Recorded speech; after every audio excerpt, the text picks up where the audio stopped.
Hello बच्चों, let's read the question. So question says that the total number of coordination isomer possible of the following compound respectively are. Coordination isomer कितने possible है हमें ये discuss करना है। Coordination isomer में क्या होता है, हम इसमें क्या करते हैं, लिगेंड्स को एक्सचेंज करते हैं, लिगेंड्स को। तो पहले वाले में कितना पॉसिबल है, अब देखो यहाँ पे कोबाल्ट और क्रोमियम है, तो अब यहाँ पे क्या लिखेंगे, क्रोमियम को हमें इधर लेके जाना पड़ेगा और यहाँ पे En को हॉल्टराइज कर लेते हैं और एक हम क्या कर लेते हैं, C2O4 लिख लेते हैं। एक हमने लिगेंड्स को एक्सचेंज कर लिया दोनों में, ठीक है। अच्छा एक काम करते हैं, हमें ऑक्सीडेशन स्टेट छोड़ देते हैं, ठीक है। ऑक्सीडेशन स्टेट को बैलेंस करने के लिए क्या करना पड़ता है, क्रोमियम को उधर, कोबाल्ट को इधर लेके जाना पड़ता है, बट वो छोड़ देते हो आप, बैलेंस हो जाएगा, हम बाद में एक्सचेंज भी कर सकते हैं, एक दूसरे को उल्टा कर लेंगे, उससे फर्क नहीं पड़ेगा। तो पहला पॉसिबल है कि हमने एक लिगेंड्स को एक्सचेंज किया, यहाँ पे 2, और इसको ओवेक्स लिख देते हैं शॉर्ट में, ऑक्सिलेट है तो ओवेक्स लिख लेते हैं। तो इधर क्या आएगा, क्रोमियम में क्या आएगा, तो क्रोमियम में आपका ऑक्सिलेट 2 बचा हुआ है, ऑक्सिलेट 2 और En बचा हुआ है, ये पहला बन गया। दूसरा हम बात करते हैं, यानी कि 1 2 2 बन गए।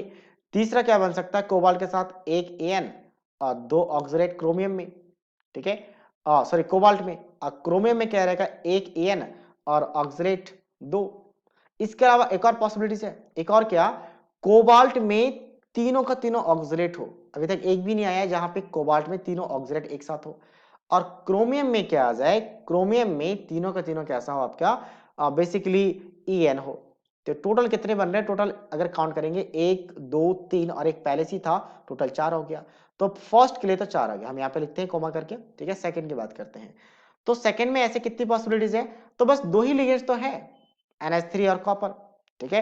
तो दोनों एक साथ एक्सचेंज हो जाएगा और दोनों कॉपर है। अब क्या होता कि अगर मान लो यहाँ पे मेटल अलग होता तो हम एक एक करके रिप्लेस करते, तो इसलिए हम क्या करेंगे, एक ही बार यानी कि इस कॉपर के साथ हम क्या करेंगे, NH3 इधर लेके गया और कॉपर के साथ NH3 हम एक काम करते हैं, ट्वाइस लिख लेते हैं, ट्वाइस और Cl2 2 क्लोरीन हम इधर लेके गए और कॉपर के साथ हमने 2 NH3 को इधर लेके आ गए, यानी कि ये बन गया। तो एक ही पॉसिबिलिटीज है, तो टोटल कितने बन गए, 2 ही बन गए, तो यहाँ पे 2 ही बनेगा, ठीक है। लास्ट की बात करते हैं, कितनी पॉसिबिलिटीज है इसकी बात करते हैं।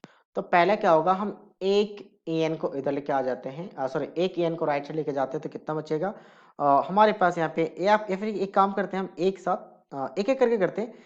एक En को लिखे गया तो 2 En बचेगा और NO2 मुझे 2 लाना पड़ेगा क्योंकि En बाइडेंडर लिगेंड्स है, इथाइलिन डाइमीन, ठीक है। तो कोबाल्ट में क्या बचेगा, कोबाल्ट में एक En आ गया और NO2 की बात करें तो NO2 6 था, तो अब यहाँ पे 4 बचा हुआ है, तो पहला बन गया।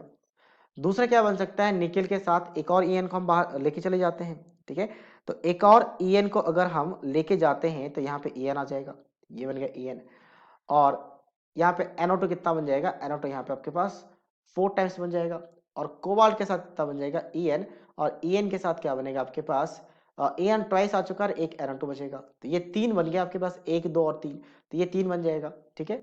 सो 3 बन गया, मतलब रिस्पेक्टिव की बात करें तो ऑप्शन डी के साथ मैच कर रहा है। So option D is the right answer of this question. So I hope you understood it well, all the best.